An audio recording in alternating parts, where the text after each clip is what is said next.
আমার প্রিয় মায়েরা বোনেরা, আপনাদের জন্য একটা হাদিস বলে শেষ করব। বিশ্বনবী বলেন, আমার মায়েরা খেয়াল করে শুনুন, বিশ্বনবী আপনাদের উদ্দেশ্য করে বলেন, আল মারআতু ইযা সাল্লাত খামসাহা ওয়া সামাত শাহরাহা হাফিজাত ফুরুজাহা আতাআত বা'লাহা ফালতাদখুল মিন আইয়ি আবওয়াবিল জান্নাতি শাআত। বিশ্বনবী বলেন, ও রমণীরা, ও নারীরা, যে সমস্ত নারী এই 4টা কাজ করবে, এই 4টা কাজের গ্যারান্টি দিবে, তাদেরকে জান্নাতের 8টা দরজার গ্যারান্টি দেয়া হবে। কি 4টা কাজ? 1 নাম্বার, আল মারআতু ইযা সাল্লাত খামসাহা, যে নারী 5 ওয়াক্ত নামাজ পড়ে। কি করে? জেলা স্টেডিয়ামে অবস্থানরত আমার নারীরা বোনেরা, বিশ্বনবী আপনাদেরকে 4টা কাজের কথা বলেছেন, খুব বেশি না। 4টা করলে 8 জান্নাতের দরজা সব খোলা। কোনটা দিয়ে যাবেন? যেটা দিয়ে মনে চায়। 1 নাম্বার 5 ওয়াক্ত নামাজ। আমার বোনেরা জোহরের নামাজ পড়তে পড়তে এটা আসরে নিয়ে যায়, আসর পড়তে পড়তে এটা মাগরিবে নিয়ে যায়। এরকম আসরে নাই, লালমনিরহাটে হয়তো নাই। আমার বোনেরা এটা করবেন না। ইন্নাস সালাতা কানাত আলাল মুমিনিনা কিতাবাম মাওকুতা, সময় মতো পড়বেন। সামাত শাহরা, রমাদানের রোজাগুলো রাখবেন। হাফিজাত ফুরুজাহা, যে নারী তার চরিত্রকে হেফাজত করে, তার প্রাইভেট হেফাজত করে, তার লজ্জাস্থান হেফাজত করে। ও মায়েরা, আপনার এই গর্ভ যে কত দামি আপনি জানেন না। আপনার এই গর্ভ থেকে জন্মাবে আগামীর সালাহুদ্দিন আল আইয়ুবী। আপনার গর্ভ থেকেই জন্মাবে ইমাম আল মাহদি আল মুনতাজার। আপনার পেট থেকে জন্মাবে আবু সাইদের মতো বীর সৈনিক। আপনার পেট থেকে জন্মাবে মুগ্ধের মতো বীর মুজাহিদ। আপনি জানেন না কে আসবে আপনার পেট থেকে। সময়টাকে কাজে লাগান, ইসলামকে বোঝেন, মানেন, আমাদের ইসলামিক লেকচারগুলো শোনেন। আমরা যে বার্তাগুলো, ইনস্ট্রাকশনগুলো, দিক নির্দেশনাগুলো আপনাদের খেদমতে রাখি, এগুলো মেনে চলুন। আপনিই পারেন আপনার ঘরটাকে জান্নাতের টুকরা বানাতে।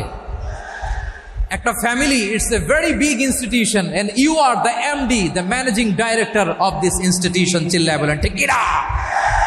চাইলেই পারেন ঘরটারে জান্নাতের টুকরা বানাতে। 5 ওয়াক্ত সালাত, রমাদানের রোজা, নিজের চরিত্রের হেফাজত, ও আতাআত বা'লাহা, স্বামীর আনুগত্য। এটাতে অনেকে ভুল করে থাকে। হায় রে আমার বোনেরা, স্বামীর আনুগত্যকে এটা নিজের অপমান মনে করবেন না। আপনার স্বামী আপনার সবচেয়ে বড় গার্ডিয়ান, তিনি আপনার সবচেয়ে ভালো চায়। নারী কখনো গার্ডিয়ানশিপের বাইরে থাকতে পারে না।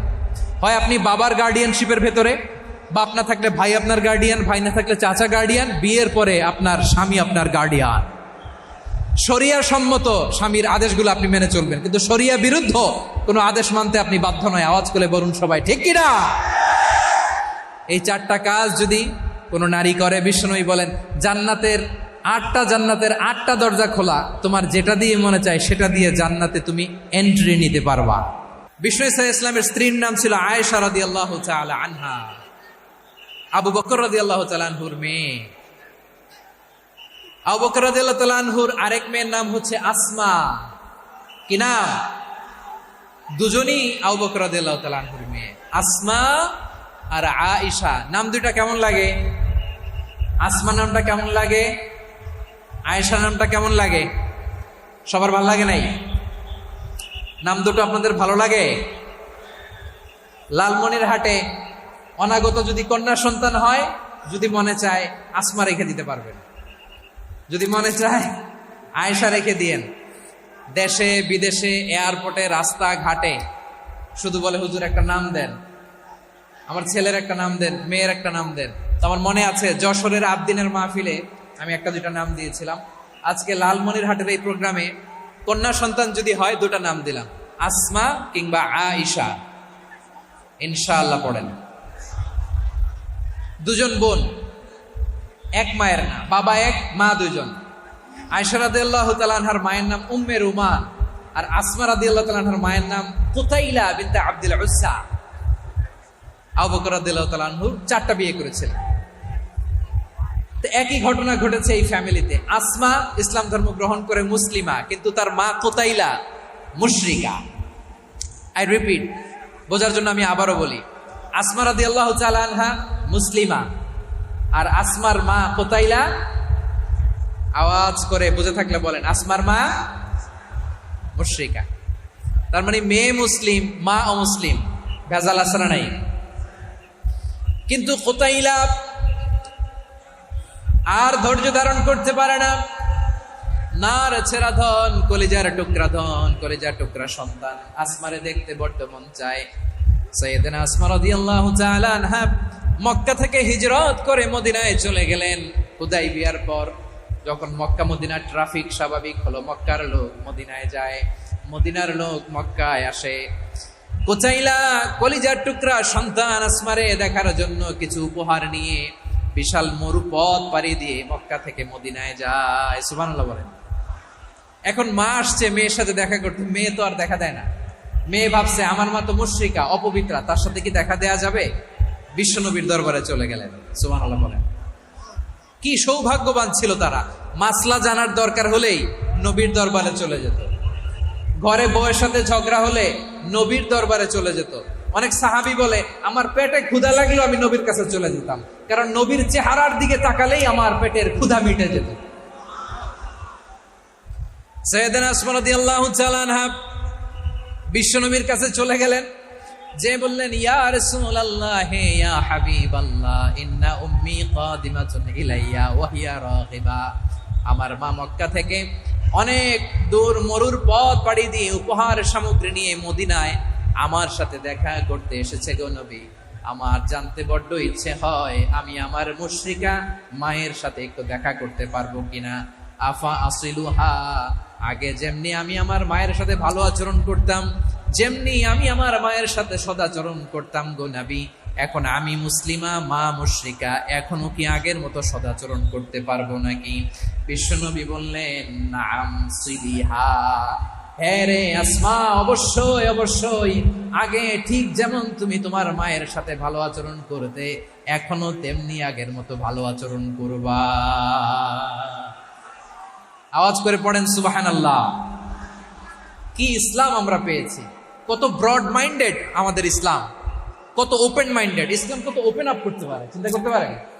বিষ্ণু বললেন হ্যাঁ অবশ্যই, নাম সুলিহা, আগে যেমনি ভালো আচরণ করছো আসমা এখন ওইরকমই করো, পারলে আরো বাড়ায় করো। সুবহানাল্লাহ বলেন।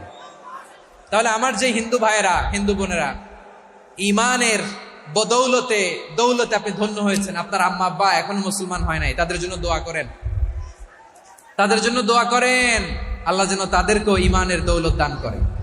আমরা সবাই পড়ি আমিন, আরো জোরে পড়েন আমিন। এখন বলেন ইসলাম কি ন্যারো মাইন্ডেড রিলিজিয়ান না ব্রড মাইন্ডেড? লালমনিরহাটের যুবক ভাইরা আওয়াজ করো, ইসলাম কি ন্যারো মাইন্ডেড না ব্রড মাইন্ডেড? কতটা ব্রড মাইন্ডেড দেখেন। বিশ্বনবী সাল্লাল্লাহু আলাইহি সাল্লাম অমুসলিমরা যদি নবীকে উপহার দিত, ওই উপহারও বিশ্বনবী গ্রহণ করতেন। সুবহানাল্লাহ পড়েন। আপনার অমুসলিম বন্ধু যদি উপহার দেয় সেটাও আপনি নিতে পারবেন, যেটা নেওয়া জায়েজ। কিন্তু আপনার বন্ধু যদি আপনার মদের বোতল দেয়, নিতে পারবেন? হ্যাঁ, মদের বোতল দিলে পারবেন। আপনার বন্ধু যদি আপনার পর্ক দেয়, পর্ক, শুকরের গোশত মিশ্রিত কোনো খাবার, ওটা নিতে পারবেন না। হালাল যে কোনো জিনিস নিতে পারবেন। বিশ্বনবী সাল্লাল্লাহু আলাইহি ওয়াসাল্লাম অমুসলিমদের দেয়া হাদিয়া গ্রহণ করতেন। কেমন নবী ছিলেন! আমার নবীরে চিনে নেন, আমার নবীর অ্যাটিটিউড জেনে নেন। বিশ্বনবী সাল্লাল্লাহু আলাইহি ওয়াসাল্লাম যখন কোনো জনপদে যেতেন, 3টা অপশন নিয়ে যেতেন। প্রিয় ভাইয়ের আওয়াজ করে বলতে হবে, কোন জনপদে গেলে আমার নবীর অপশন থাকতো কয়টা? আমার মতো 3 আঙ্গুল উঁচু করে দেখান আর বলুন, আমার নবী কোন জনপদে গেলে কয়টা অপশন নিয়ে যেতেন? 1 নাম্বার অপশন আসলিম তাসলাম। নতুন এলাকায় গেলে বলতেন আসলিম তাসলাম, ইসলাম ধর্ম গ্রহণ করো, শান্তিতে থাকবা, আমার ভাই হয়ে যাবো, আমরা ভাই ভাই, ইসলাম মানো, আমরা ভাই ভাই। অপশন নাম্বার কত? 1। যদি বলে না ইসলাম মানবো না, ওকে, অপশন নাম্বার 2, মুসলিম হওয়ার দরকার নাই, লা ইকরাহা ফিদ্দিন, ইসলামে কোনো বাড়াবাড়ি নাই। খ্রিস্টান আছো থাকো, বৌদ্ধ আছো থাকো, ইহুদি থাকতে চাও থাকো, কিন্তু আমরা যেহেতু রিজিওনাল সুপার পাওয়ার, আমাদের আন্ডারে থাকো, ট্যাক্স দিয়া থাকো, এটার বলে জিজিয়া। আলেম যারা আছেন বুঝবেন, এটার আরবিতে কি বলে? জিজিয়া। You pay us the tax, we will give you the security. তোমরা ট্যাক্স দিবা, আমরা সিকিউরিটি দিব। ইসলাম, ইসলাম মানব, শান্তিতে থাকবা, ভাই ভাই, আমরা ভাই ভাই। অপশন নাম্বার 2, ট্যাক্স দাও, আমরা নিরাপত্তা দিব, মুসলিম হওয়া লাগবে না। এখন 1 নাম্বারও মানে না, 2 নাম্বারও মানে না, মুসলিম হবো না, ভালো, খ্রিস্টান থাকো, ট্যাক্স দাও, আমরা সিকিউরিটি দিব না, এটাও মানি না। বিষ্ণু বলেন, তাহলে তলোয়ার আমাদের আর তোমাদের মাঝে ফায়সালা করবে। মুসলিমও হবে না, ট্যাক্স দিবা, নিরাপত্তা দিব, আমরা সুপার পাওয়ার, আমাদের আন্ডারে থাকবে, এইটাও না। তাহলে তোমাদেরকে তো আমরা বিশ্বাস করতে পারি না, কখন না কখন বিশ্বাসঘাতকতা করো, কার সাথে মিলে হাত মিলাও, তলোয়ার আমাদের মাঝে ফায়সালা করবে। তখন তিনি জেহাদের সশস্ত্র সংগ্রামের ঘোষণা দিতেন। সুবহানাল্লাহ পড়েন। দেখেন, পশ্চিমারা জেহাদকে এইভাবে চিত্রায়িত করে না। ওরা জেহাদ বলতে বুঝায় তলোয়ার, হাত কাটো, গলা কাটো না। জেহাদ সশস্ত্র সংগ্রাম 3 নম্বরে। অধিকাংশ ক্ষেত্রেই বিশ্বনবীর সুন্দর আচরণ দেখে, আরে আমার নবীর যে নুরানি চেহারা, অনেকে তো কেবল সিরেফ চেহারাটা দেখেই কালিমা পড়ে মুসলমান হয়ে গিয়েছে। যারা মুসলিম হয় নাই তারা তাদের ইসলামেই বলবৎ ছিল, ট্যাক্স দিয়ে ইসলামের আন্ডারে ছিল। যারা এটাও মানে নাই ওইটাও মানে নাই, তাদের বিরুদ্ধে জেহাদ। বিষ্ণু ইসলাম 7ম হিজরিতে যখন খায়বার বিজয়ের পরে ইসলাম রিজিওনাল সুপার পাওয়ার হিসেবে আত্মপ্রকাশ করলো, বিশ্বনবী চিঠি লিখলেন অন্যান্য সুপার পাওয়ারের কাছে।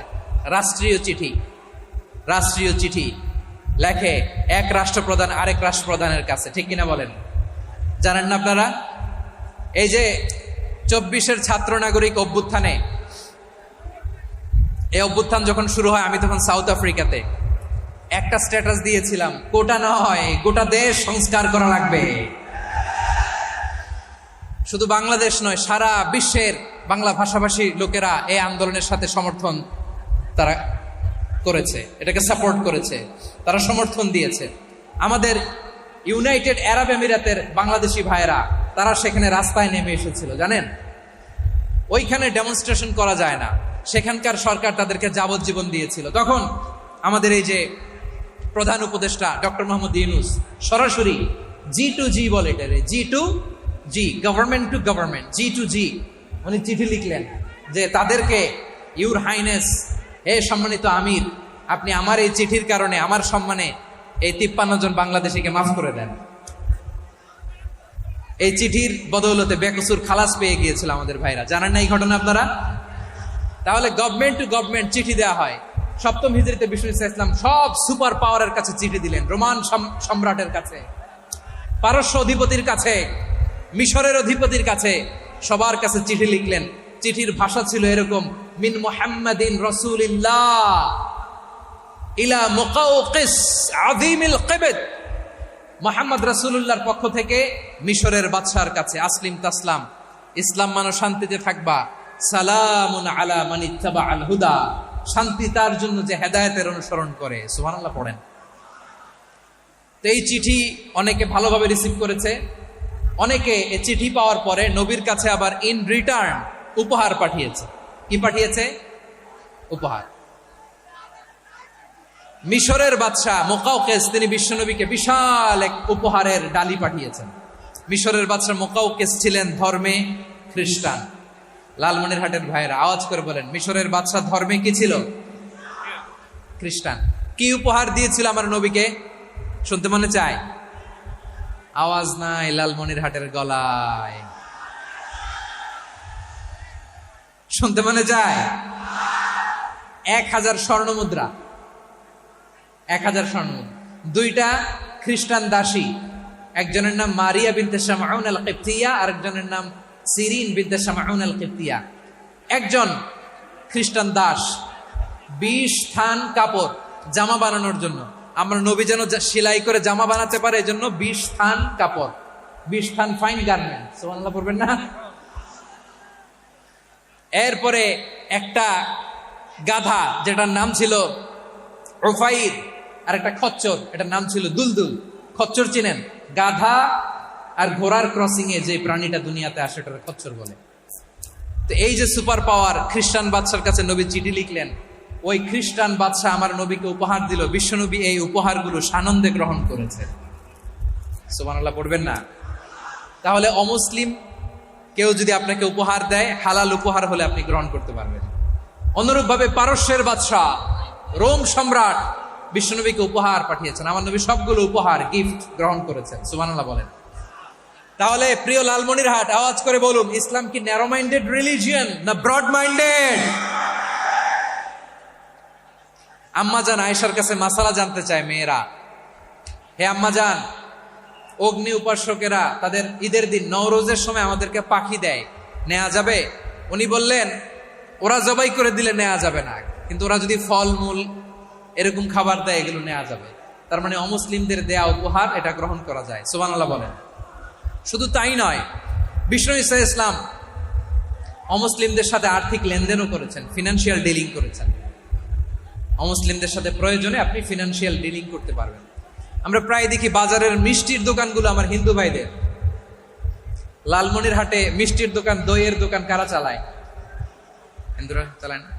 তারপরে যে বারবার শপ, চুল কাটে যে নাপিত, অধিকাংশ নাপিতের দোকানে কারা? আমার হিন্দু ভাইরা। আপনি চুল কাটতে পারবেন কিনা বলেন? পারবেন। তার দোকান থেকে দই মিষ্টি কিনতে পারবেন কিনা? হ্যাঁ, আমার মুসলিম ভাইয়ের দোকান থাকলে ওইটার আমি বেশি প্রায়োরিটি দিব, ঠিক কিনা? কিন্তু যদি তাদের সার্ভিস নিতে চান, প্রোডাক্ট নিতে চান, পারবেন। তার দলিল সহিহ বুখারী, আম্মা জান আয়েশা রাদিয়াল্লাহু তাআলা আনহা বলেন, ইশতারা রাসূলুল্লাহ সাল্লাল্লাহু আলাইহি ওয়াসাল্লাম মিন ইয়াহুদিন তুআমান ওয়া রাহানাহু দিরআহু মিন হাদিদ। রাসূল সাল্লাল্লাহু আলাইহি ওয়াসাল্লাম এক ইহুদির কাছ থেকে, কার কাছ থেকে? সবাই বলে নাই কার কাছ থেকে? আমার নবী, পেয়ারা নবী এক ইহুদির কাছ থেকে জব কিনেছিল। জব, বার্লি, যেটা দিয়ে রুটি বানায়। ওই জবের দাম দেওয়ার টাকা পয়সা নবীর কাছে ছিল না। ফলে নবী ওনার একটা পোশাককে মর্গেজ রেখেছিলেন, মর্গেজ, বন্ধক, যে এখন এটার দাম দিতে পারবো না, কয়েক কেজি বার্লি নিয়ে যাই আর বন্ধক হিসেবে আমার জামাটা রেখে গেলাম, যেই দিন দাম দিব ওই দিন জামাটা ছুটায় নিয়ে যাও। সুবহানাল্লাহ পড়বেন না? বাকিতে নিছিলেন, বাকিতে। দিরআহু মিন হাদিদ, লোহার তৈরি বর্ম, মানে যুদ্ধের পোশাক, লোহা দিয়ে বানানো।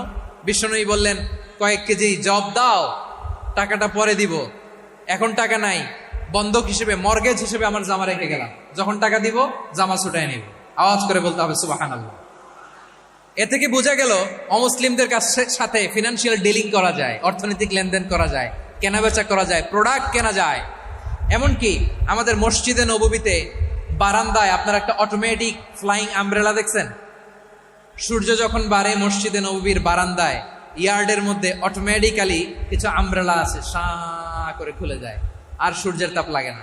আবার সন্ধ্যাবেলায় এই আমব্রেলাগুলো ওরা ক্লোজ করে ফেলে, দেখেন নাই না? দেখছেন? এই মসজিদে নববীকে সর্বোচ্চ উন্নত মানের কনস্ট্রাকশন ইনফ্রাস্ট্রাকচারে ডেভেলপ করার জন্য কর্তৃপক্ষ কিছু অমুসলিম ইঞ্জিনিয়ারের, ডিজাইনারের সহায়তা নিয়েছিল। সুবহানাল্লাহ বলেন।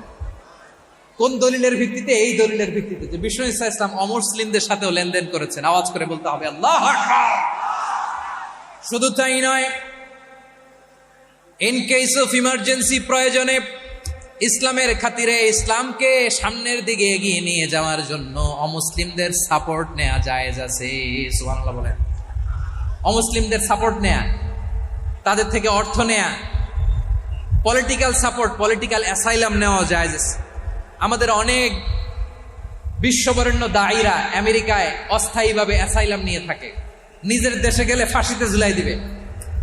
যুগ যুগ ধরে দায়ীদের উপর এরকম অত্যাচার আর নির্যাতন আছে না নাই? মিশরের অনেক দায়ীরা পাশ্চাত্যে যেয়ে থাকে। এই যে তারা পলিটিক্যাল অ্যাসাইলাম নিয়ে থাকে, রাজনৈতিক আশ্রয়, এটা জায়েজ আছে না? এটা যে জায়েজ আছে তার প্রমাণ স্বয়ং বিশ্বনবী সাল্লাল্লাহু আলাইহি ওয়াসাল্লাম পলিটিক্যাল সাপোর্ট নিয়েছিলেন অমুসলিমদের কাছ থেকে। সুবহানাল্লাহ বলেন।